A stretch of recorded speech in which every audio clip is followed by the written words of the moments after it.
and welcome to the Education Officer debate. Sincere apologies for our slight delay today. I'm Rachel, I am moderating this debate, and with me I have Sean, our current Education Officer. Candidates, you will be allowed 45 seconds to a minute for an opening and closing statement. When answering a question, please keep your answers to 1 minute or under. If you do go over this, I'll notify you. This is a debate, so do feel free to respond to each other's answers. And those watching the stream, you can enter your questions for the candidates by using the hashtag NUSU Debates 2021 on Twitter or through the live chat. Please make clear who your question is for and specify if you do not want your name to be read out. Without further ado, we'll get started with our opening arguments. Landa, would you like to start? Yes, thank you. So, hello everyone, my name is Lander and I'm running to be your next education officer. Regarding my past experience, I'm currently a student chair for the Career Service modules, a student volunteering week organizer and learning community project worker for the HAS faculty office. And I have also been a student voice representative for Airbus and also committee for RAG, LGBTQ and fashion. Through my campaign, I wanted to promote that academia and well-being are tied together and we should all remember this. My manifesto has been divided into 5 different points, believing that a combination of these will allow Newcastle University students to have the best academic year.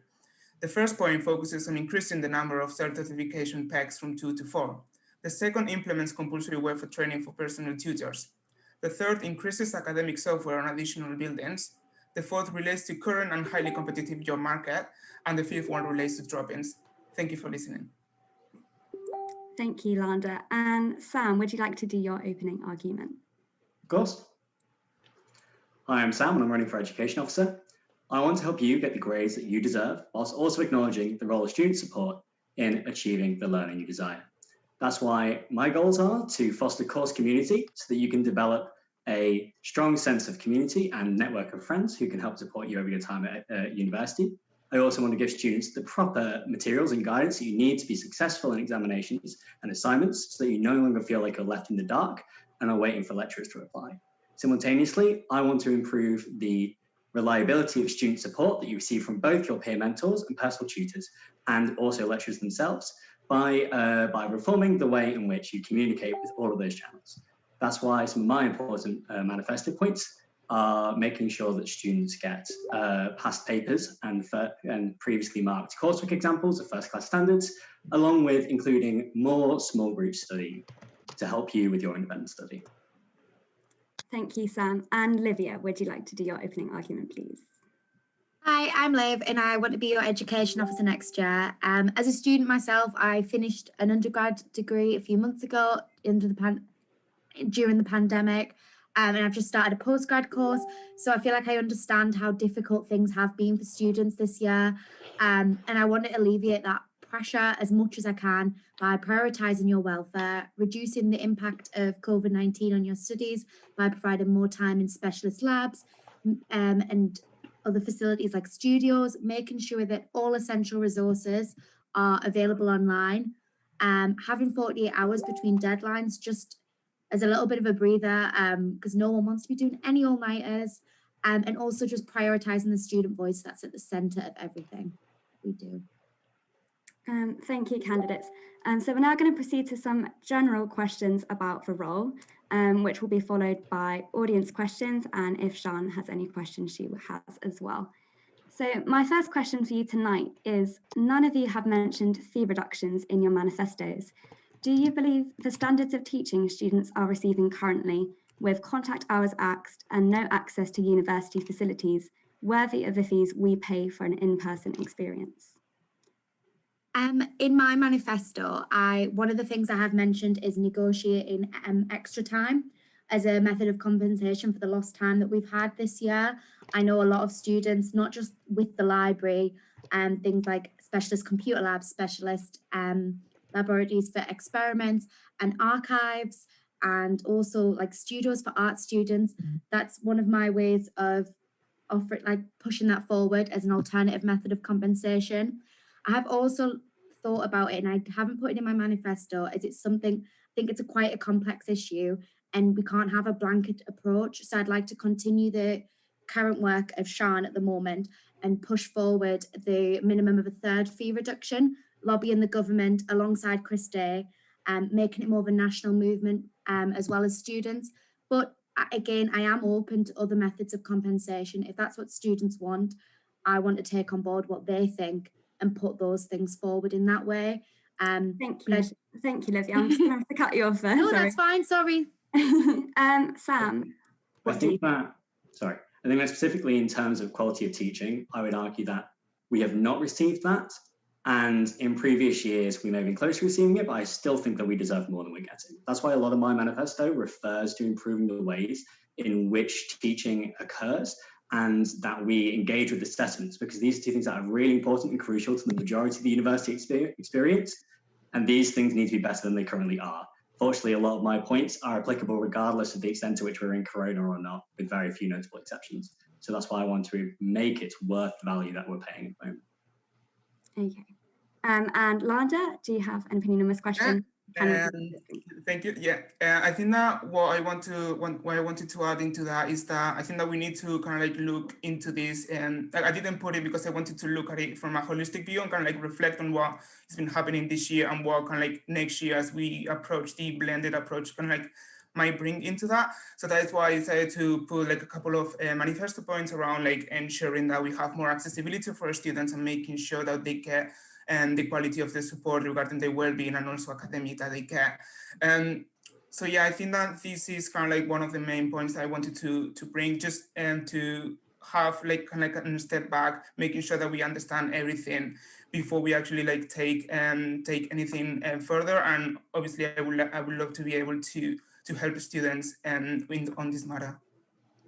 Okay, so if I'm correct in saying, Sam and Landa, you would not be interested in petitioning for a reduction in fees? No, I would be interested in petitioning for that. But I think that that is a short-term solution to an issue, which is that we do not necessarily have the quality of teaching that we deserve. And that's why I think it's more important to improve upon quality of teaching for now and years to come, rather than just focus on fees, which is not the most important thing at university. The teaching is. Okay, thank you. If nobody has anything else to add, next. Yeah, go for it. I was just going to, just in response to what Sam said there, I do agree that the quality of teaching is so important. And that is something that definitely like we can work on, especially with reducing inconsistencies for online learning. But I do think the student body as a whole is very frustrated at the moment and doesn't feel like they're getting the correct access. So I do think that continuing the work that Sean and the STABs have been doing at the time, like this year, is really important, because I do think that is what the student body wants at the minute. We are all concerned, like Landa himself, he's paying a lot of money for a house he can't live in. So I do think that fee reductions, although blanket policies aren't applicable because of the differences between fees and where that money would go, student finance rather than yourselves, but I do think that there definitely needs to continue at least that third reduction in debt, because that is the thing that's on everybody's mind at the moment. As well, obviously teaching is very important, but the money bit, we can't ignore it at all. All right, thank you, candidates. Moving on, a number of university communications have proven to be outdated or false by the time they have been released this year, such as saying that Russell Group universities won't be having safety nets after York had just announced theirs. How would you hold the university to account if this is to happen again?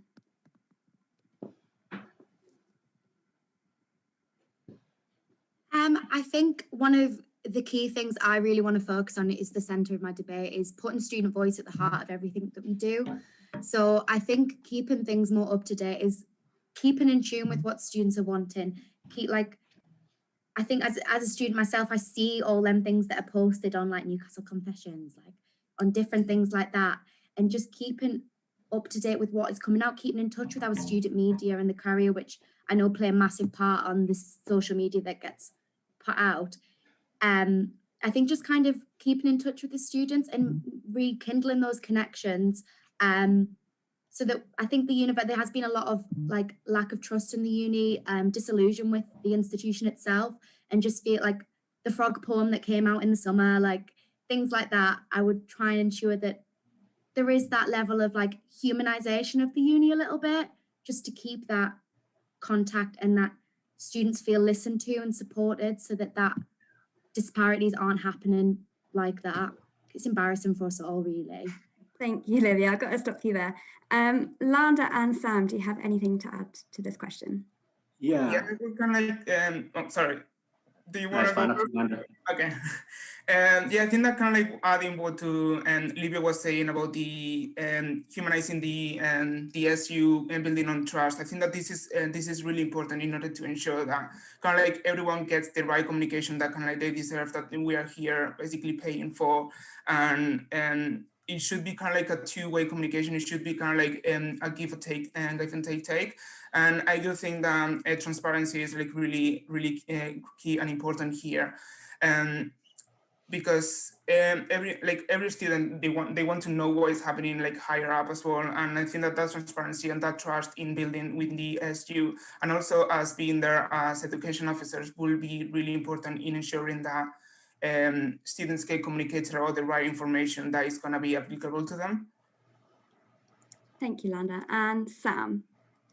So I think that something that's really important there is that transparency that we mentioned, but not in order so that we can hold them accountable, but more so that we can allow for the flexibility that I think is needed in times like these. So I think it's really important that when decisions are made or decisions are beginning to be made, they are communicated to the students. And regardless of not whether that is the end result that we lead to, communication in the first place is very important so that you can get the student reaction to the plans that the university holds. So first, not only do you need to be able to be transparent in the first place, then you need proper channels for students to be able to provide feedback and their thoughts and opinions. And I think that as it stands at the moment, there is more that can be done for sure to ensure that students have that voice and are aware that there are people that they can go to and places where they can give their feedback that actually do lead to change to tackle things which the university are doing, which they either agree with, hopefully, or disagree with, so that change can occur. I think accountability is less important in that manner than the flexibility to change afterwards. Okay, thank you, candidates. And our final question before we go to some audience questions. There have been reports this year that school reps are feeling scared to voice their concerns because the university is telling them to stop sending them emails. How would you try to build trust between staff and students after the divide that has occurred this year? I think one of the things that is central is in my manifesto, just reforming that student rep system. I think offering one-to-one drop-ins between myself so that the students feel like they can talk to me, that is a little bit more personable, bringing that role down so it's not just at education exec meetings. I think particularly with things over Zoom, things can be difficult to communicate or go to different reps. So I want to give that informal chance to chat, but also coffee mornings so that for course reps. I was planning on maybe doing these on a fortnightly, potentially monthly basis. They can easily be done over Zoom, whether we're in person or not. And it just gives them a chance to vent, bring up any localized issues within their school. And then I can then bring them further and we can go from there, just so that they all feel like they're being listened to, but then also keeping up that communication with staff on that part and communicating things vis-a-me so that they don't feel like they're having to do it themselves and be potentially argumentative or problematic. Thank you, Olivia. And Landa, what have you got to say in terms of with this, I think that the point that the side that we can like take, it will be kind of like trying to promote like a more collaborative side and trying to like build a community between the school reps and course reps themselves in order to kind of like bring those ideas together, instead of maybe sending 5 or 10 emails out to like kind of like the same teacher saying what each one of them got from different students. It would be kind of like good to kind of like bring those together into like having like a more kind of like, as Livia said, for example, like some chats or something between them. Not because I think that one thing that we kind of like forgetting is that yes, it's good that they're having chats with students and they're also communicating that with staff, but it's that level of like the two-way communication and the collaboration that are missing, like some of them are missing between them. And I think that that is something that I would like to promote as going further from this. Thank you. And Sam? So I think firstly, I'd like to point out that I want to fight for more small group teaching, which I think helps remove the disconnect that has been created between staff and students this year. I think staff are more disconnected from the students than ever, and are focusing more on just being able to create their online content and produce it every week, rather than actually interacting with students and being able to care for the well-being more than as much as they would usually. But I think secondly to that, I think something else I want to do, which is really, really relevant to this, is I want to create anonymous feedback discussion boards, which are always open for every single module in school. Because what this does is not only does it allow school reps to collect feedback easier because there's more students being willing to provide feedback, but also it allows the staff themselves to see feedback directly from the students and engage with it. And even if those staff do not want to engage with it, it allows other officials, such as the education officer, to be able to see this feedback and relay it to the staff themselves. So worst case scenario, staff are being pressured by everyone, so that they have to, but hopefully being able to engage with the comments themselves would allow staff to feel more involved with feedback itself. I think something that I know I've mentioned in like my manifesto is that it relates to what Sam's saying, because there is already a system in place that does module feedback at the end of the year. I know maybe that could be a bit of a more effective system, but there is already surveys available online, and the onus is a little bit on students to fill those in. So I do think, but one of my points would be to get those, and then module leaders can respond to them. Even if the module's finished, they can be available online for future people in the school to look at, for course reps to see, so that we, like maybe when you're picking modules for the next year, or it just shows that commitment to change, because those things are in place. They just need to be tweaked a little bit. Because I think Q&A boards and things like that, it's great, but there is already a system like module feedback and things like that. So maybe just changing them rather than wiping them clean, because they do already exist. Yeah. Oh, do you want to go first? If you don't mind, just because I feel like she was addressing my point there.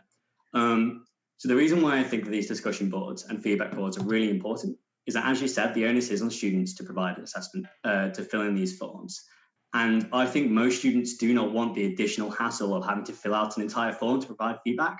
People are much happier just to fill in write a tiny comment or something in a discussion board that they know is there for every module. So they know that it's always the place that they can go to provide feedback. And they know it's anonymous. It feeling like a hassle is not an additional stress that students need when clearly they've been failed in some manner because they're needing to provide feedback in the first place. So I think what this does is also creates a much more engaging community around the feedback as well, because obviously feedback forms, I think there'll be a lot more difficult of a system to be able to allow them to be interactive in any meaningful manner. Whereas I think having reliable access to these discussion boards would be a much more suitable way to allow this.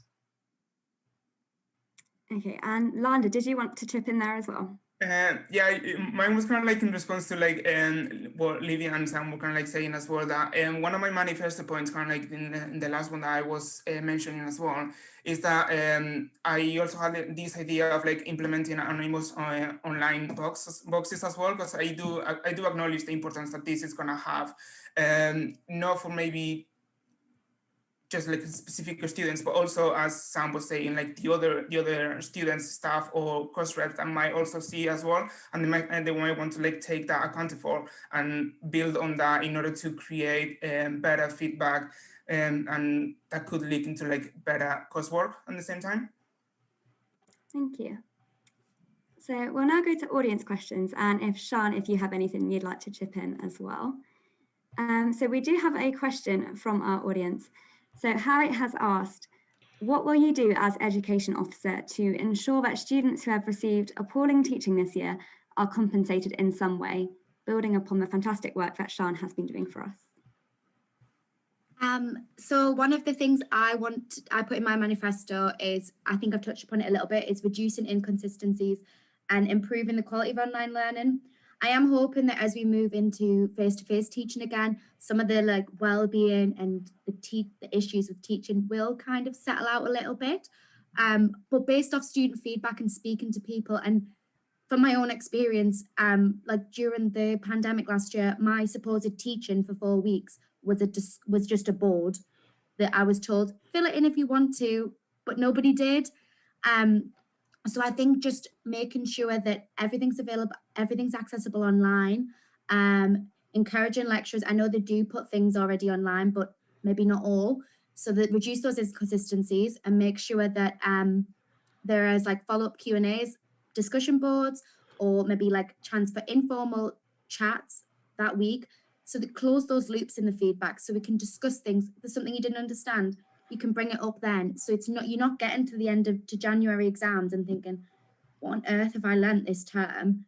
And feeling overwhelmed. And like, oh, I can't go and ask now because I didn't go and ask like later. I'm going to look stupid or something.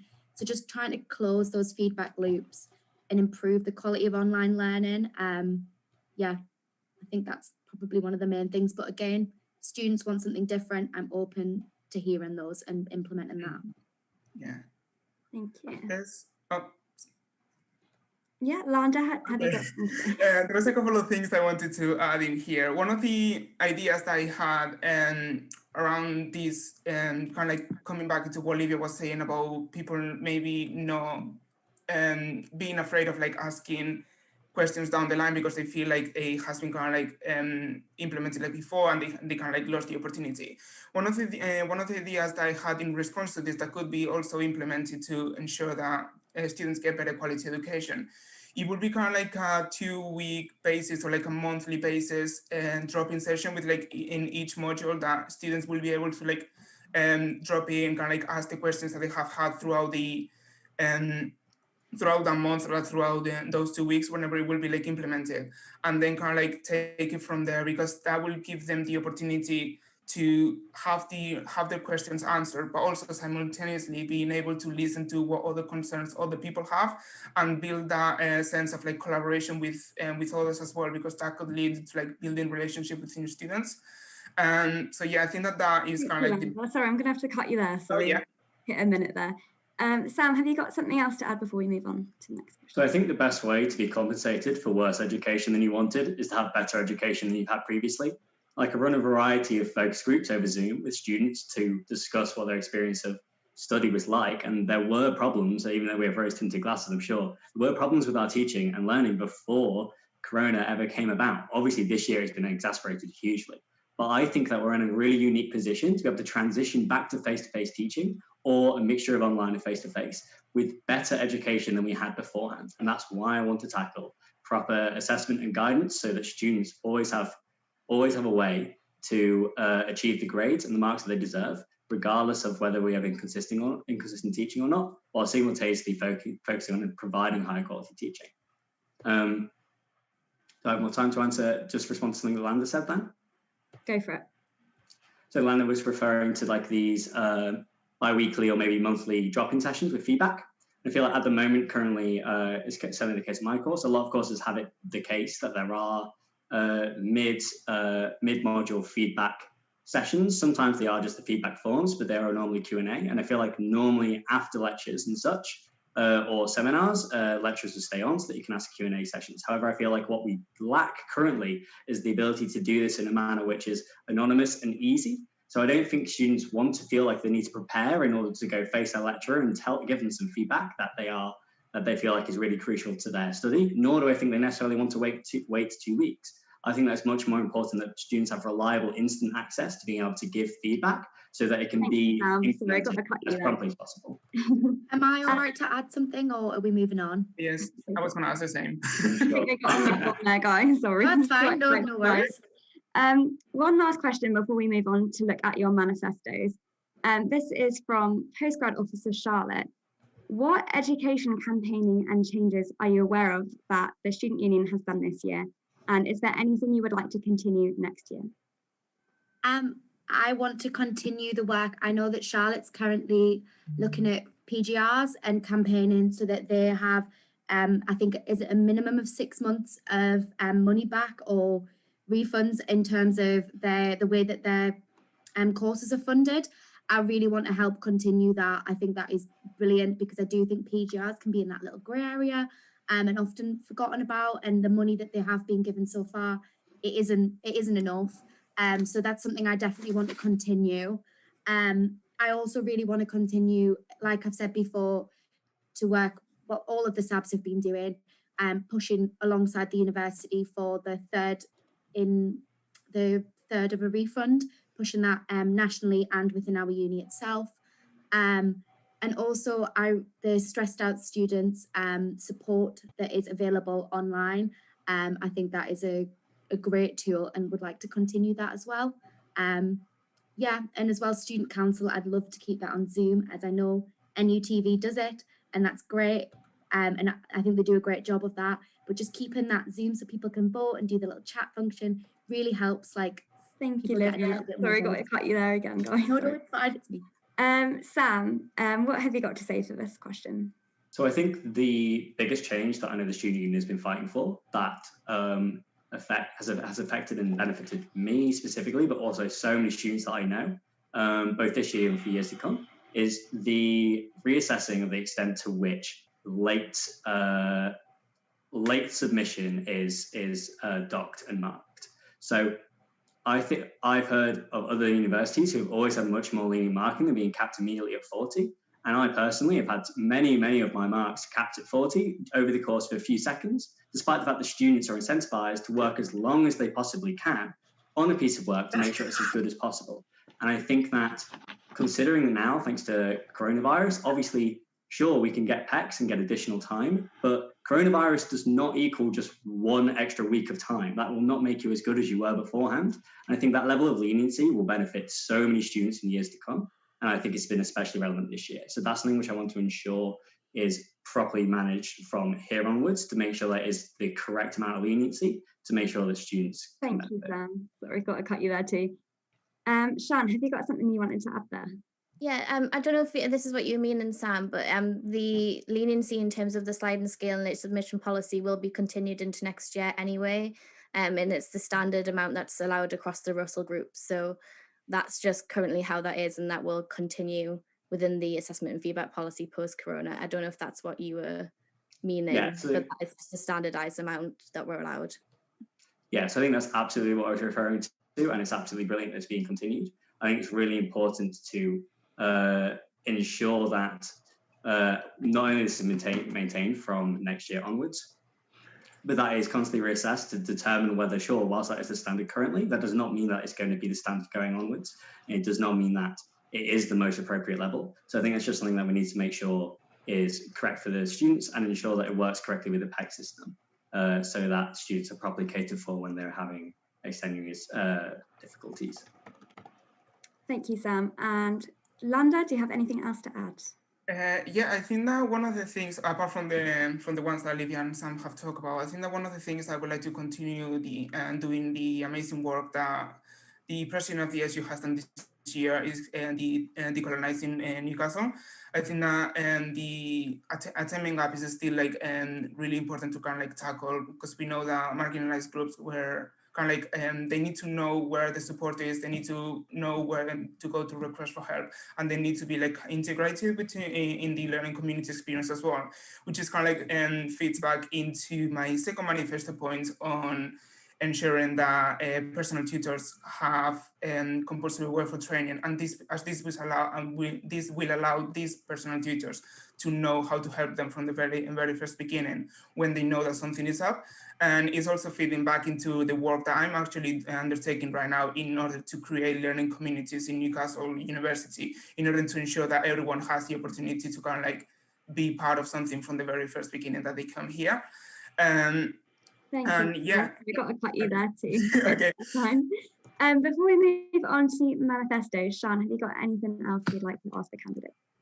Yeah, so I've just got a couple of questions, really, just based off what you guys have been saying. I think a lot of the time we've mentioned here quality of teaching, high standard of teaching, a few buzzwords like inconsistencies, etc. I just want to kind of know from each of the candidates what quality of teaching actually means to you guys. Yeah, so just anything that you guys think about that, really. Yeah. For me, quality of teaching, I think after speaking to a lot of different people and being an undergrad and then a postgrad, it means feeling like I can speak to my lecturers, feeling part of the university itself, which I know has been difficult this year. Having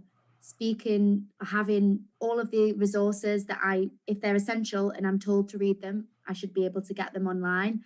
Having access to the facilities that I need in order to work, and also just having, I think the quality of teaching, it is a difficult thing. How do you define a good quality of teaching? But having things online, like my idea is to put Q&As, these informal chats, so that we can kind of aim and see how people feel, respond to that module feedback and improve. Because it's not a one size fits all thing for everybody, but ensuring that those things are continued just so that we can basically making as many people happy as possible. I think to me that is good teaching. Thank you. And yeah, Lana, would you like to speak? Yeah, and with that, adding to that as well, I do believe that there is kind of like a quality that everyone should, and is in higher education should be kind of like taught at university as well. That even though it's not part of like the official coursework, it's just something that is really gonna allow them to like benefit throughout the entire life, and that is self-reflexivity. And that I feel like that is really important. That it's gonna be like it has to be taught at university and so at a certain level, because like at the end of the day. Looking at the learning experience cycle as I was studying this year as well, it is really important, like in order for that learning to actually be accounted for and to that learning to actually happen, there has to be like a time in which people can like take a step back, reflect on what has happened, and kind of like go forward from that, as that will give me that will give them the opportunity to actually know what they need to improve on and how to continue forward. And that I think that is something that could be reflected in both students and academics at university. Thank you. And Sam, have you got something you'd like to add before we move on to manifestos? So I think high quality teaching has two really significant components. So one of them is interaction with material and staff and peers beyond just learning whatever is presented to you. So I think at the moment that refers largely to lectures, which I would say is whilst lectures can be done excellently, I do not think that they substitute high quality teaching. Whereas seminars and tutorials, where you have the ability to actually interact with the material with staff and with other peers, that is high quality teaching because you engage with material on a deeper level and a way which is actually engaging and motivational. So I think that is why I'm fighting for more small group study and more lectures and seminars for larger courses, because I think oftentimes they lack this high quality teaching. But I think a second part of that is appropriate guidance. So obviously teaching should make you feel well prepared for the assessments that you're going to face. And I think that currently that is not the case for many students because they largely just have vague marking criteria to guide them. And that's why I think that we need more comprehensive guidance in order for students to feel like they can tackle their assessments. Thank you, candidates. Right, we're now going to move on and have a little look at your manifestos. So starting with Landa, you mentioned in your manifesto installing subject-specific software in the libraries in preparation for the likelihood of blended learning next year. What would you do if university facilities, as they are now, are still inaccessible? And how will you support students, for example, accessing the software at home? I think that kind of like I wrote that manifesto point kind of like thinking into like we are going to go into like the blended approach. So obviously I know that the university IT system has been and the IT team has been putting like a lot of money and a lot of support in order to give us some software that will be that will help us in getting through this year in like a most effective way and trying to like implement these things. But for example, this year I'm studying media, for example, and I have been being given Adobe Premiere Pro for free and kind of Photoshop for free this year. But that is something that kind of like is lacking throughout university. But I think that if we will continue going on the online as well, I think that first of all this needs to be continued. But I do also think that there's further university people, for example, the people that are studying computer science, that they have not been given any support around this. For example, software specific. No, okay. Sorry, Landa, I got to cut you off there. You're at a minute. Moving on to Livia. Similarly, in your manifesto, you have talked about compensating students who have missed out on practical time in labs, for example. How realistically do you think that the university can accommodate this, especially considering next year a whole new cohort will be coming in? How will they make up for this time? I think I have spoken to the current education officer at the moment, and I know that she is currently in talks about opening up facilities during the summer so that students who are able to get to campus would be able to have access to them. I know that does not compensate for the fact that they weren't able to use them for January assessments and things like that, but it would give people time to go in, hone on their skills, get used to and accustomed to things for the next year. I know that doesn't answer the question for the people in this year, but I do think it would give people a chance to refresh themselves, use the software, use the different facilities, and negotiate that time. So I would really like to continue Sean's work there and seeing if that can push through. And then also looking forward into the new term, seeing where we are, seeing what we can open, what rooms can we use, what can we extend opening hours, can we extend accessibility, and make sure that the app is up to date. So these spaces, you can see what's available, when's it available, and then we can use it. Sorry, got to cut you off there. It's fine. And moving on to Sam. One thing you mention in your manifesto is the idea of peer review forms for all students, which are optional, which could allow, for example, in group work to give a peer review on the amount of effort and work done by people in your group.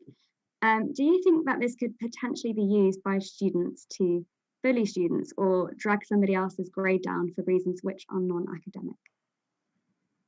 So I think that this is quite unlikely, considering that normally when it comes to group work, you do not have much control over who is in your group, meaning that normally it's very unlikely that you'll be able to, for example, create a group of students that's predominantly your friends and then one or two students which you'd wish to harm. Equally, however, I think it's important to note that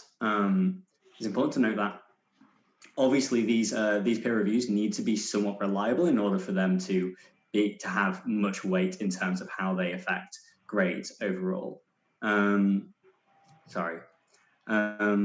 Considering this, I think that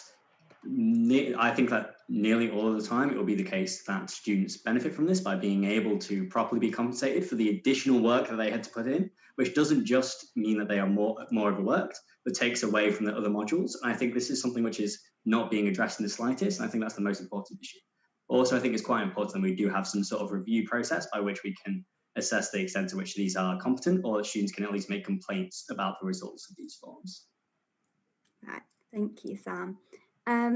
One question I'd like to ask all of you, as it has come up in some manifestos, is with RECAP, what is your opinion on the RECAP system? Because of course it's been seen as an achievement that all lectures and content are on Canvas now. However, this has been more of a necessity rather than a change in the RECAP policy of the university. How will you ensure that lecturers who want to protect their intellectual property continue to share their content for students? I think this is an issue that I am quite passionate about myself. As at undergrad, RECAP was something that I wanted, and as a history student, primarily, most of the lecturers don't feel comfortable using RECAP. And I've had many lecturers refuse to put PowerPoints online because it contains their own ideas, which is understandable. But I think one of the things I would like to do is discuss what we've learned this year and how we've managed this year. What have they put online? How have they done that? How have they tackled them issues? And why would that feasibly not be possible next year, even if we are continuing with face-to-face learning? I think it's good that not all students are going to be able to return to campus, even as we return face-to-face. Got international students, students with disabilities. Coronavirus isn't just going to go away. The effects of the pandemic are still going to be there. And I think using that angle, we can keep those conversations and protect the lecturers' content as much as possible that they're comfortable with, but also the students, they need it. And I think that is what this year has shown, that we can't really revert back. Thank you, Livia. And Lander and Sam, what do you have to say about the RECAP policy, and what will you do to ensure that students can continue to use RECAP?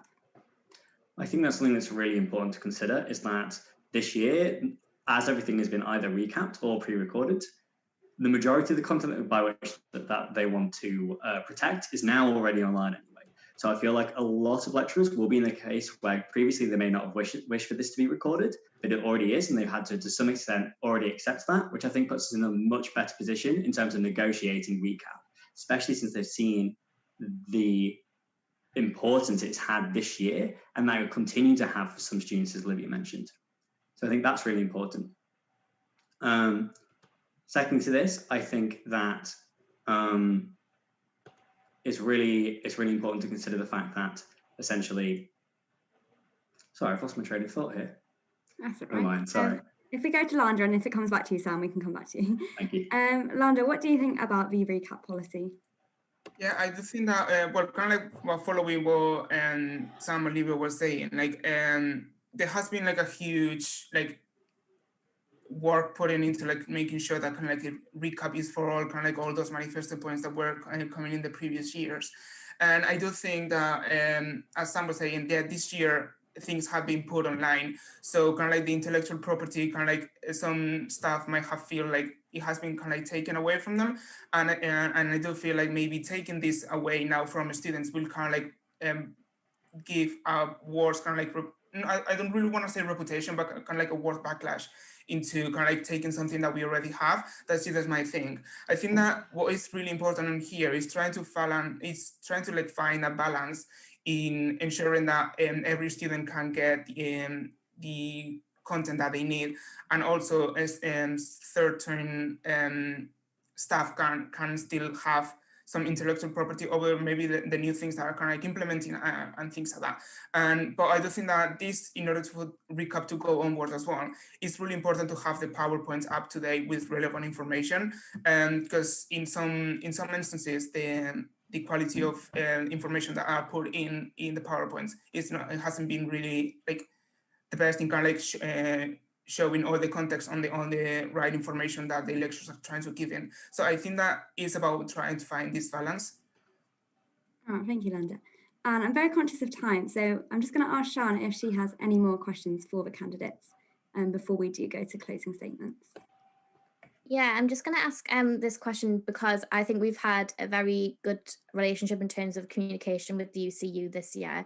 We've really tried to kind of keep those channels open and talk to staff and students alike. And I think this is something that all education officers need to consider, because sometimes things can be on a bit of a knife point between not only staff and student relationships, but staff and university relationships. So what would you guys do in the event of a strike? I don't know who wants to start. Yeah. I want to continue that work that you've been doing of having regular chats and meetings with the UCU. So we are up to date as a union with their issues, their plans, because we understand staff have struggled like students with these new methods of teaching. But if a strike were to happen, I would put an immediate cross-campus ballot out. Do students want to support it or not? Based on those results, that would be like NUSU's stance.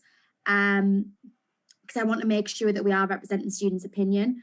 But I know there are a few PGRs, I know a few myself, they're in that awkward grey area where some are teachers, but they're students, but they do marking.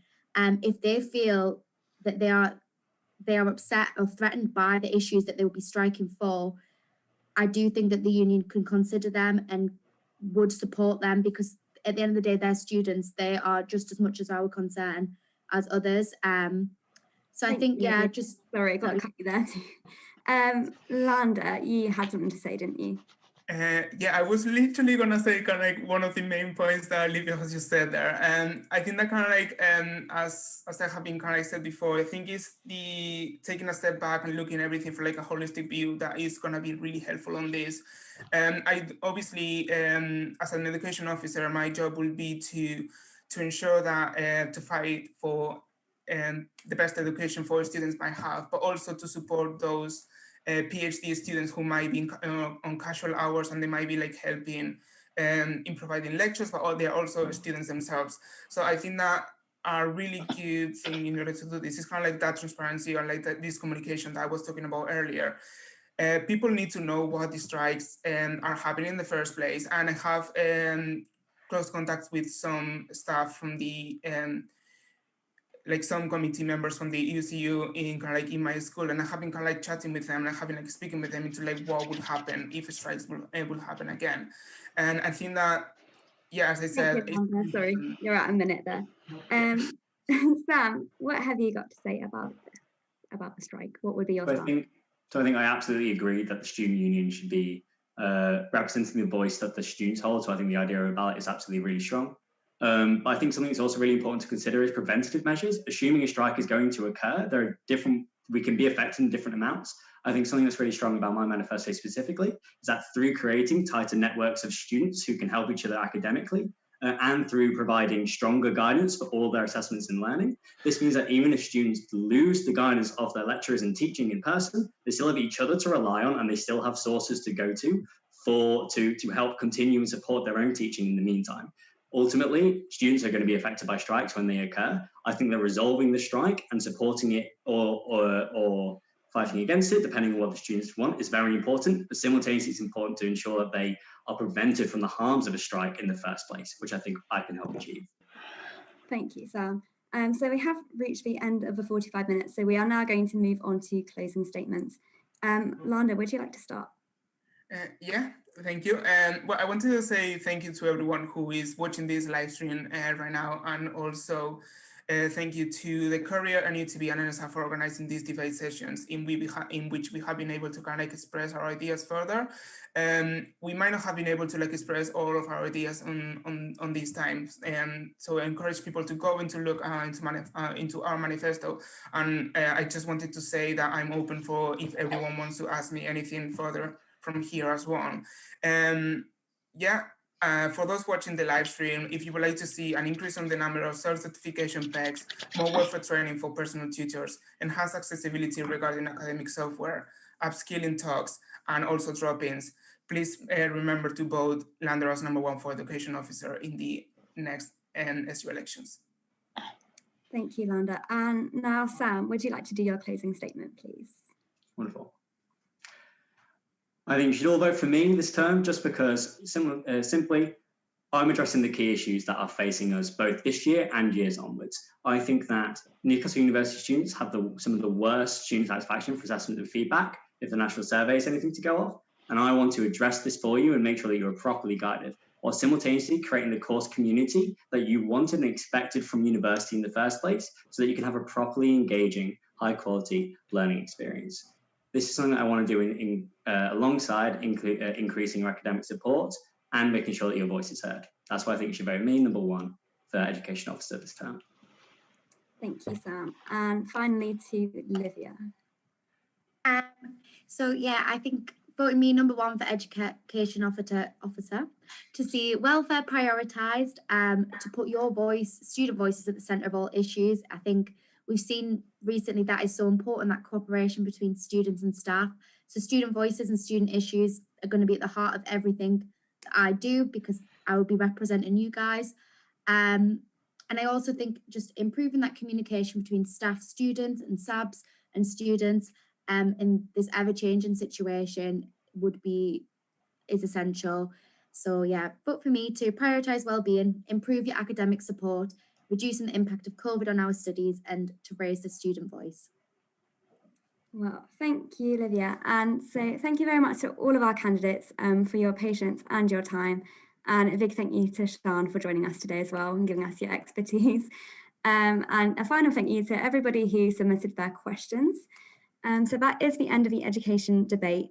Voting opens next week on the 1st of March, and stay tuned for the postgrad debate.